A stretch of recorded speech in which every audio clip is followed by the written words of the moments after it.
À la une ce soir. On a déjà vu des débordements, surtout dans les périodes hivernales. À cette période-ci, c'est quand même inhabituel de voir des débordements à la grandeur du réseau. Les salles d'urgence du Québec débordent. On frôle des taux d'occupation à près de 200 Aussi ce soir, une infection parasitaire prend de l'ampleur aux États-Unis. Le Canada épargné pour le moment. La transmission du cyclospora se fait via des aliments contaminés, en général des fruits ou des légumes. Québec et Ottawa s'entendent pour moderniser des infrastructures culturelles. Une entente sur les infrastructures culturelles, récréotouristiques, communautaires et sportives. Une entente de 196 millions de dollars. Il est 17h, voici votre Nouveau Info.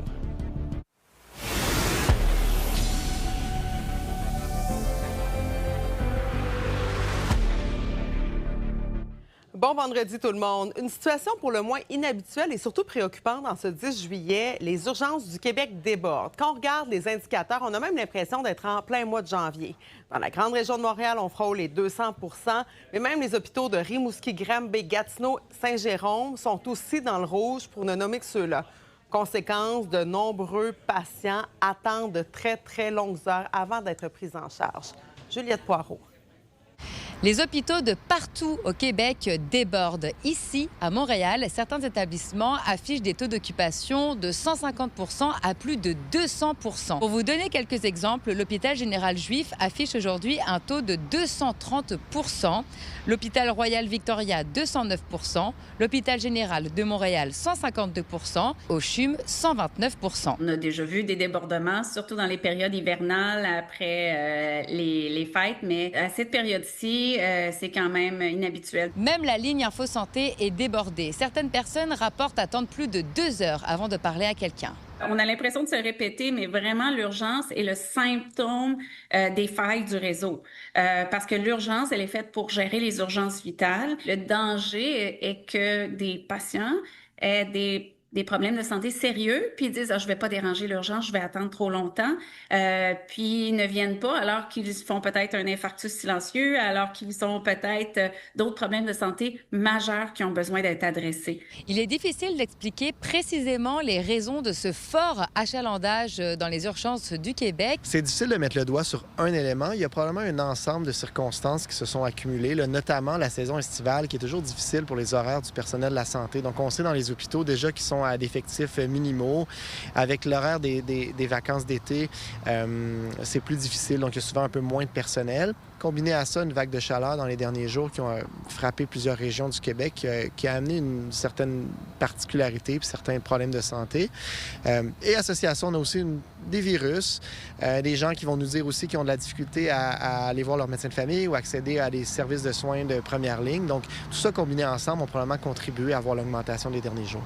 Et même si les taux d'occupation tendent à s'améliorer aujourd'hui partout sur le réseau, eh bien, la situation dans les urgences du Québec ne fait qu'empirer. Si on veut voir un jour des taux d'occupation diminuer, eh bien, ça passe par un meilleur accès aux soins de première ligne. Nous, on sonne l'alarme parce qu'on se dit on ne suffit plus, on a de la difficulté à assurer cette mission-là des urgences vitales, des traumatismes, des infarctus, des ACV, parce que l'urgence déborde. Il y a des enjeux d'accès aux cliniques spécialisées, il y a des enjeux d'accès en santé mentale, il y a des enjeux d'accès aux soins de longue durée, aux soins à domicile. C'est beaucoup de sphères du réseau de la santé. Nos équipes doivent prendre en charge les patients, peu importe la gravité de problème de santé.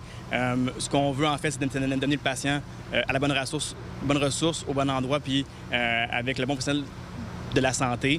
Si vous n'êtes pas certain que votre problème de santé nécessite d'aller aux urgences, eh bien, la meilleure façon de le savoir, c'est de contacter le 811. À Montréal, Juliette Poirot pour Nouveau Info. Sur la scène internationale maintenant, le président américain craint pour sa vie. Depuis sa participation au sommet de l'OTAN en Turquie en milieu de semaine, sa sécurité est en alerte rouge. Israël a informé Washington qu'un complot iranien pour assassiner Donald Trump serait en préparation. Lila, d'ailleurs, hier, lors de l'inhumation du guide suprême Ali Khamenei, de nombreux citoyens ont appelé à sa mort. Oui, et des images sans équivoque. Hein. On a vu des banderoles avec écrit « Donald Trump will kill you »,« Donald Trump, on va te tuer ». Alors, c'est évidemment pas la première fois que le président reçoit des menaces de mort. Et d'ailleurs, depuis le début de son mandat, hein, il a échappé à pas moins de 3 tentatives de meurtre.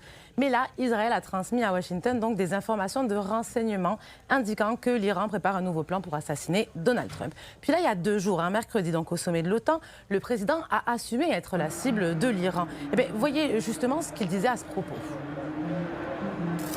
You know, the life of a president is very dangerous. I'm number 1 on the kill list for Iran. De paix, elles sont toujours dans l'air. Hein. Sur Truth Social, ce matin, Donald Trump écrivait « La République islamique d'Iran nous a demandé de poursuivre les pourparlers. Nous avons accepté de le faire, mais les États-Unis ont clairement fait savoir que le cessez-le-feu était terminé. » Et autre sujet aux États-Unis, un virus qui a fait son apparition. Le moins qu'on puisse dire, c'est que c'est quand même un peu handicapant, disons. Oui, une épidémie de cycloporose causée par un parasite donc, qui se propage aux États-Unis. Alors, c'est sur les légumes crus, les herbes aromatiques, les fruits. En grande partie, c'est le Michigan qui a été touché, 1500 cas en une semaine. Alors, c'est pas mortel, hein, mais les symptômes sont assez importants. Désolé pour ceux qui s'apprêtent à manger. On parle d'une diarrhée liquide et fréquente, mais surtout, ces symptômes, ils peuvent durer un peu plus d'1 mois. Alors, est-ce qu'il y a des risques au Québec ou même en Ontario, frontière du Michigan? J'en discute avec une épidémiologiste.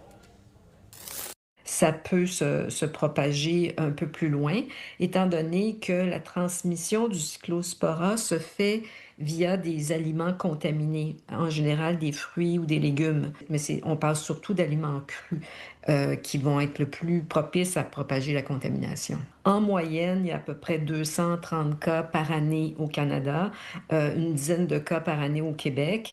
Les enquêtes sont en cours, les enquêtes épidémiologiques sont en cours. Je suis certaine que d'ici quelques temps, on va arriver à mettre le doigt sur le bobo.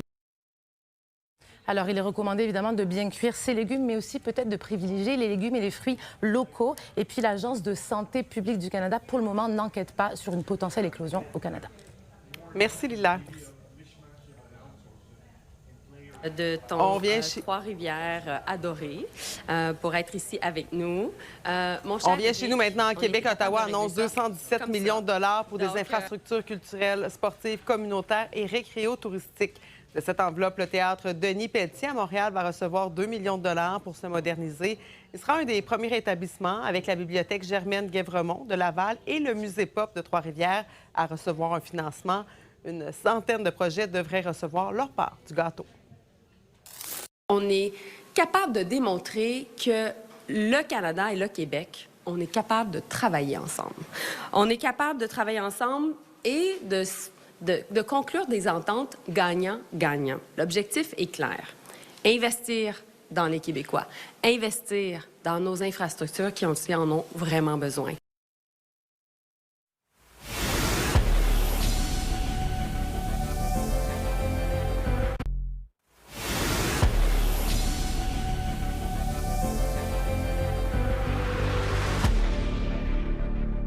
Salut Alain.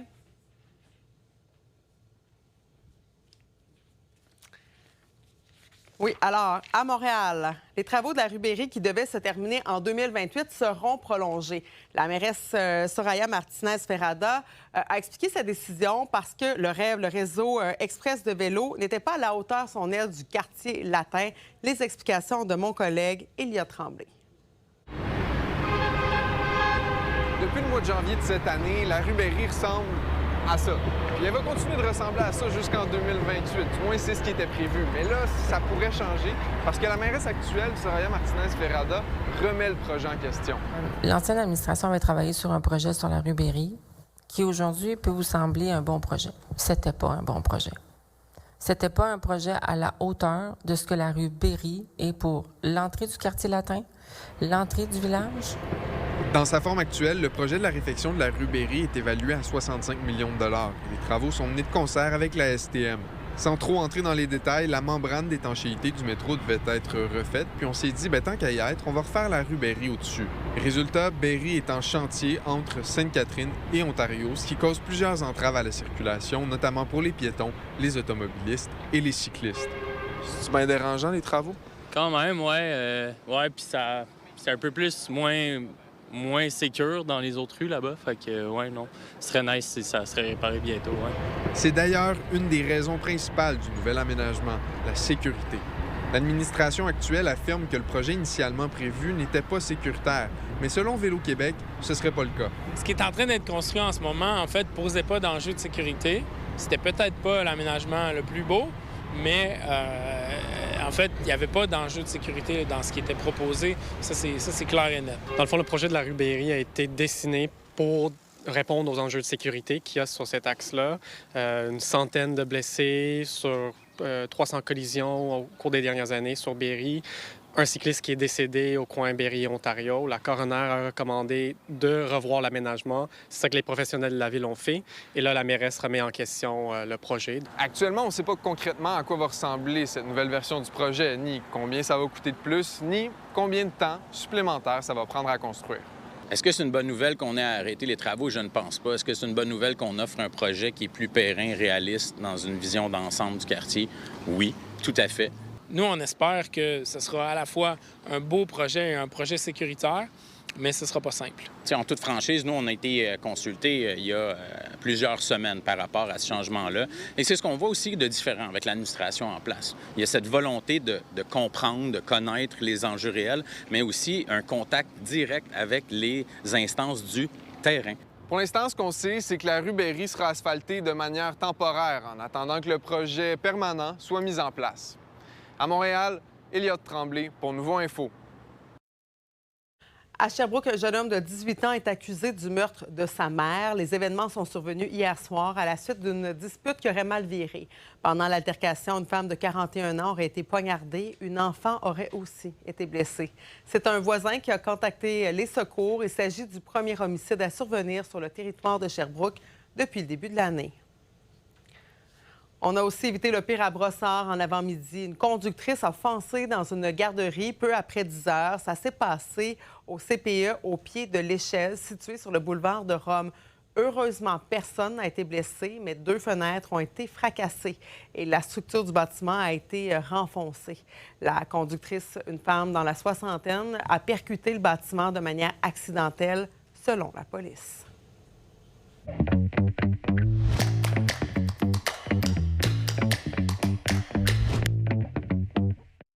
Salut Alain.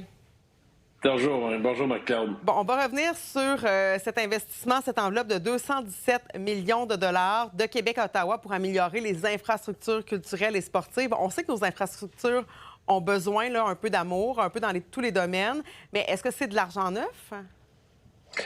Oui, c'est de l'argent neuf. Est-ce que ça va être suffisant pour régler tous les problèmes? La réponse à ça, c'est non. Mais on sent là, que Christine Fréchette veut accélérer les négociations avec Ottawa pour injecter rapidement de l'argent, lui permettre de faire ses annonces. Donc, dans ce 217 millions, il y a 98 millions. Et c'est ça qui est spécial, qui va pour le culturel. Et ça va être géré par le provincial. Et un autre 98 millions pour les infrastructures sportives et culturelles qui, eux, vont être gérés par le fédéral. Et à ça se rajoute un 20 millions pour les projets des Autochtones dans les différentes réserves. Donc, on voit qu'il y a comme un nouveau modèle qui est en train de se mettre en place pour que ces projets puissent se réaliser rapidement. Oui, on a quand même l'impression que Mme Fréchette s'entend plutôt bien là, avec le gouvernement Carney. Oui, on sent qu'ils veulent mettre de côté les chicanes de drapeau. Qui va annoncer quoi? Qui va prendre la décision finale? Là, comme je le mentionnais dans ce cas-ci, le culturel, c'est Québec qui va décider. Le sportif communautaire, ça sera le fédéral via un de ses programmes. Mais on peut penser aussi à l'annonce du 10 milliards pour les infrastructures dans le milieu hospitalier, infrastructures d'égouts, aqueducs qui ont été annoncées il n'y a pas longtemps. Donc, on sent qu'il y a une connexion qui s'est faite entre Mark Carney et Christine Fréchette à l'approche des élections. Naturellement, la possibilité du Parti québécois qui arrivera au pouvoir avec un référendum doit sûrement donner le goût au gouvernement fédéral d'aider la CAQ actuellement pour essayer de mettre un peu de bâton dans les roues aux souverainistes. On change de registre, Alain. Le dossier du pipeline qui est revenu dans l'actualité, l'Alberta et l'Ontario qui se sont finalement entendus? Oui, donc le projet de pipeline de l'ouest à l'est revit, mais présentement, Doug Ford qui est allé lors du Stampede de Calgary faire cette annonce-là. On est quand même encore très loin d'un projet de 3300 kilomètres de long. La Saskatchewan a déjà dit qu'elle était intéressée parce qu'il faudra passer par le Manitoba et la Saskatchewan. Dans le cas du Manitoba, ça n'a pas été encore annoncé, mais ça relance ce projet-là. On pense à Énergie Est qui est tombé avec le Québec et même Christine Fréchette qui a ouvert la porte potentiellement, si on voulait aller plus loin jusqu'au Québec, à l'idée de pouvoir envisager le projet, de l'analyser une fois qu'il y aura vraiment un projet concret sur la table. Merci beaucoup, Alain. Bon week-end. Ça fait plaisir. Bonne fin de journée. Et justement, c'est un week-end beau et chaud qui s'annonce, avec quand même une interdiction de faire des feux à ciel ouvert. C'est en raison des nombreux feux de forêt qui font rage à plusieurs endroits dans la province. Les explications d'Alex Verville. La situation des feux de forêt au Québec qui ne va pas en s'améliorant, ce sont les régions au nord du Québec qui sont les plus touchées, plus précisément l'Abitibi, la Côte-Nord, le nord du Québec ainsi qu'une portion du Saguenay. Voici l'état de la situation en date de ce matin. On était toujours à 194 incendies actifs au total. La majorité est sous contrôle, c'est une bonne nouvelle. Par contre, il reste des incendies qui sont hors de contrôle. On est à 5 pour la zone nordique et 1 pour la zone de protection intensive, donc tout ce qui se trouve au sud du 21e parallèle. Au total, ce sont plus de 400 000 hectares de végétation qui ont brûlé depuis le début de la saison. En temps normal, à ce temps-ci de l'année, on devrait se situer à un peu plus de 350 000 hectares selon la moyenne des 10 dernières années. Une situation qui est considérée comme préoccupante par la SOPFEU. Mais pourquoi c'est le nord qui brûle davantage? C'est que la forêt boréale trône dans le nord du Québec, donc une végétation qui est très dense et qui est composée de conifères. Et les conifères sont réputés pour être particulièrement inflammables. Donc, aussitôt qu'on a une flamme, elle peut se propager rapidement. Aussi, dans le nord du Québec, la majorité des feux sont déclenchés par la foudre. Et comme c'est une région qui est peu peuplée, ça peut prendre un certain temps avant que l'incendie soit rapporté, donc plus de temps avant que les secours s'y rendent. Donc, on a une végétation qui brûle rapidement et des secours qui arrivent plus lentement. C'est pas le scénario idéal pour éviter la propagation des flammes. Et ces défis-là ont poussé les autorités à demander l'aide des renforts ailleurs au Canada. Plus de 900 pompiers combattent présentement les flammes au Québec, en majorité dans la région de Matagami et sur la Côte-Nord. Là-dessus, on reçoit l'aide des pompiers du Nouveau-Brunswick, de l'île du Prince-Édouard et de la Colombie-Britannique. C'est une situation qui est assez courante. Le Canada fonctionne sur un système d'aide nationale. Il y a un organisme qui est responsable de monitorer les incendies partout au pays et d'organiser le déploiement des équipes. Et si jamais on a besoin d'encore plus d'aide, là, on s'en va à l'international. Beau week-end, ensoleillé et chaud qui s'en vient. Est-ce qu'on doit faire attention? Bien sûr, on doit toujours faire attention. Samedi, le risque d'incendie qui est considéré comme modéré. Par contre, dimanche, ça devient un peu plus élevé, entre élevé et extrême, pardon. Donc, interdiction des feux à ciel ouvert là, pour les régions au nord du fleuve Saint-Laurent, c'est toujours actif. Donc oui, sortez profiter du beau temps, là, sortez profiter du week-end, mais on s'abstient de faire des feux à ciel ouvert et surtout, on garde un œil sur le risque d'incendie de la SOPFEU. C'est notre meilleur ami pendant l'été. Phénomènes naturels et tempêtes de sable et de poussière ont atteint des niveaux records l'année passée, notamment en Chine, mais aussi à la frontière du Mexique et des États-Unis. Le nouveau bulletin de l'Organisation météorologique mondiale indique que ces épisodes ont affecté la santé des populations et de l'environnement aussi, en plus de perturber les activités économiques et les transports. L'Afrique du Nord et le Moyen-Orient ont aussi connu plusieurs épisodes de ce genre, ce qui a dégradé la qualité de l'air, en plus de réduire la visibilité. Encore pour cette édition spéciale de Pas pour rien, en direct du FEC. On a eu accès à tout pendant la nuit.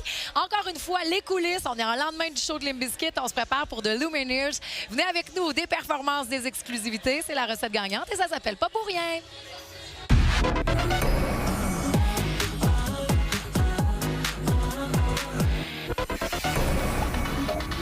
Allô, Raphaël. Bonsoir, Marie-Claude. Alors, le nouveau jeu télé rocambolesque animé par Guy Jodoin est en tournage. Ça sera diffusé sur Crave cet automne.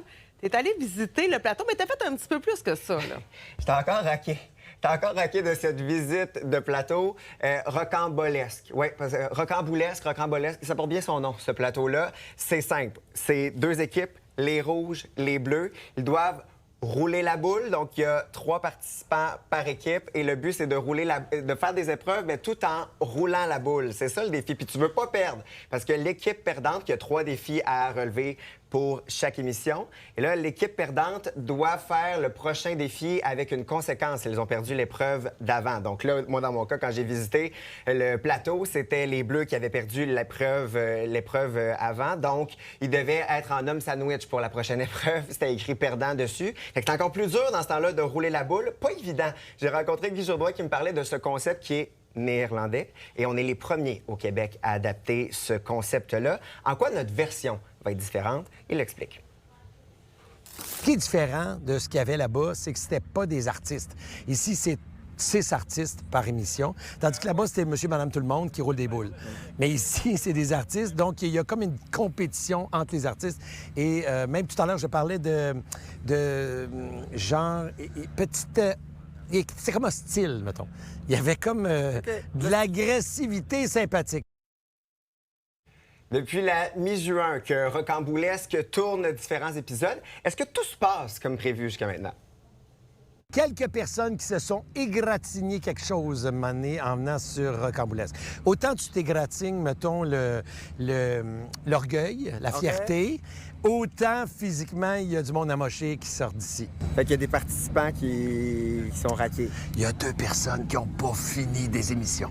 Il y a eu de coups de chaleur quand on était au stade olympique, c'était tellement chaud. Je pense que j'aurais pas fini l'émission, moi non plus. Moi, j'ai roulé la boule pendant 5 minutes. Hey, ça pèse quand même 80 livres, cette boule-là. J'ai roulé la boule pendant 5 minutes. Je peux pas croire qu'eux autres, il y avait encore, après moi, 2 défis à faire. C'est sûr que j'aurais pas fait l'émission complète. J'étais brûlé. Si vous voyez les boules, là, parce que ça attire, on me disait, c'est comme un monument quasiment. Les gens voient ça parce que ça se promène dans différents lieux à Montréal. C'est tourné dans différents lieux à Montréal. Nous, on était au parc Maisonneuve. Les gens prennent des photos. Donc, Rocamboulesque, ce sera sur Crave dès novembre. C'est rocambolesque. J'ai hâte de voir ça. Merci beaucoup, Raphaël. En France, maintenant, le chanteur et acteur Patrick Bruel est visé par une nouvelle plainte pour viol. Cette nouvelle plainte a été déposée le 24 juin dernier à Nanterre, près de Paris. La plaignante accuse l'artiste de l'avoir violée dans les années 2000. Elle avait alors 16 ans et exerçait le métier de mannequin. Patrick Bruel, âgé de 67 ans, est déjà visé par plusieurs autres plaintes pour viol et agression sexuelle. À la Coupe du monde de la FIFA, maintenant, l'Espagne a vaincu la Belgique en quart de finale. Elle a emporté 2-1 sur les Diables rouges. Il faut dire que l'équipe belge a subi une lourde perte puisque son gardien Thibaut Courtois a dû quitter le match en raison d'une blessure. L'Espagne va maintenant affronter la France en demi-finale du tournoi mardi prochain. Alors voilà, c'est complet pour ce soir. Un petit mot pour vous dire qu'en fin de semaine, il y aura d'importants travaux routiers à Montréal sur l'autoroute métropolitaine en direction Est. Ça commence ce soir dès 23h30 et ça va se terminer lundi matin 5h30. On fera le point ce soir à 22h. À tantôt tout le monde.